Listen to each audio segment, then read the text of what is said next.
নমস্কার। যুদ্ধ পরিস্থিতিতে আরও ৬০ টাকা গ্যাসের দাম কিন্তু বেড়ে গেল। মধ্যবিত্তের কিন্তু এবার মাথায় হাত। আমরা বিভিন্ন জায়গাতেই বা সংবাদ মাধ্যমে খবর পাচ্ছি যে মধ্যপ্রাচ্যে যে যুদ্ধ হচ্ছে, যার ফলে সমস্ত জিনিসেরই দাম বাড়ছে। এবার এখানে দেখুন একটি খবর উঠে আসছে, যেখানে বলা হচ্ছে দেশের সম্ভাব্য জ্বালানি সংকটের আশঙ্কায় এমার্জেন্সি বা জরুরিকালীন ক্ষমতা জারি করল কেন্দ্র। সব তেল কোম্পানিগুলিকে ঘরোয়া বাজারে সরবরাহ স্বাভাবিক রাখার জন্য এলপিজি বা রান্নার গ্যাসের উৎপাদন চাঙ্গা রাখতে বলা হয়েছে। শুক্রবার রাতেই 14.2 কেজি ওজনের বাড়িতে ব্যবহৃত রান্নার গ্যাসের সিলিন্ডারের দাম ৬০ টাকা বাড়িয়ে করা হলো ৯৩৯ টাকা। এর আগে দাম ছিল ৮৭৯ টাকা। এটা এক ধাক্কায় দাম বেড়ে হলো ৯৩৯ টাকা। আর এই দাম শনিবার থেকেই চালু হয়ে গেছে। আর তার সঙ্গে বুকিংয়ের সিস্টেমেও কিন্তু কিছুটা পরিবর্তন করা হয়েছে।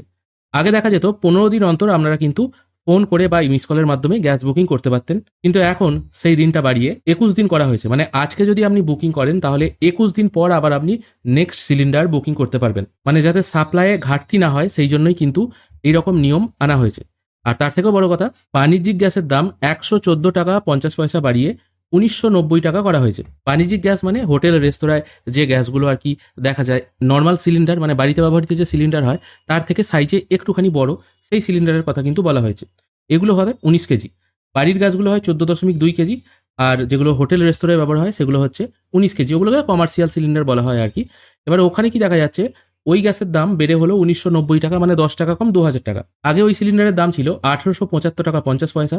এটা সোজা এক ধাক্কা ১১৪ টাকা বেড়ে হয়ে গেল ১৯৯০ টাকা। যদিও ১লা জানুয়ারি ২০২৬ এক ধাক্কায় বাণিজ্যিক সিলিন্ডারের দাম বেড়েছিল ১১১ টাকা।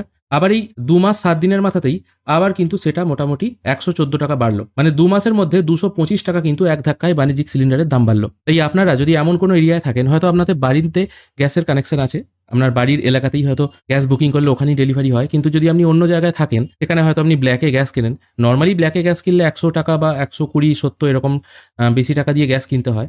আর এই যে ৬০ টাকাটা বাড়লো, এটাও কিন্তু মোটামুটি গ্যাস ডিলার মানে যারা আপনাকে গ্যাস সরবরাহ করে, এই ৬০ টাকা বাড়িয়ে হয়তো রাউন্ড ফিগার ১০০ করে দেবে। মানে আগে যদি আপনাকে ১০০ টাকা বেশি দিয়ে ব্ল্যাকে গ্যাস কিনতে হতো, এখন হয়তো দেখবেন ২০০ টাকা বেশি দিয়ে ব্ল্যাকে গ্যাস কিনতে হচ্ছে। এটাই হয়ে যাচ্ছে রিয়েলিটি। আপনার কি মতামত অবশ্যই জানাবেন।